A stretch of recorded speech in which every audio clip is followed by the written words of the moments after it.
চলো তোমাদের সাথে শেয়ার করি বান্ধবীর বিয়েতে আমরা কি কি খেয়েছিলাম।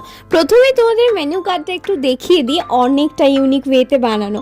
তো ফার্স্ট এখানে যে আইটেমটা ছিল তার নাম ছিল চন্দ্রকলা, যদিও আমি এটাকে দই বড়া বলেই জানি, তোমরা কোথায় এর কী নামে জানো জানিও। ফার্স্টেই চলে এলো পনির পাসিন্দা স্যালাড আর সস, তারপরে ছিল নান আর মাশরুম মশালা, যেটা একদম গরম গরম সার্ভ করা হচ্ছিল। এরপরেই চলে এলো বাসন্তী পোলাও, যার সাথে ছিল পটল চিংড়ি আর পনিরের একটা প্রিপারেশন, আর ছিল পমফ্রেট মাছের প্রিপারেশন, যেটা খেতে তো খুবই সুন্দর ছিল, কিন্তু এই মুহূর্তে আমার নামটা মনে পড়ছে না। আর ছিল মাটন কষা, আর তার সাথে অল্টারনেটিভ আইটেম হিসেবে ছিল পনিরের কোপ্তা, যেটা তো আমার খুবই ভালো লাগছিল, অনেকটা ক্রিমি ক্রিমি ছিল। অ্যান্ড লাস্টলি ছিল পাঁপড়, চাটনি আর এই পাটিসাপটাটা, এই মিষ্টিটা আমার খুব প্রিয়।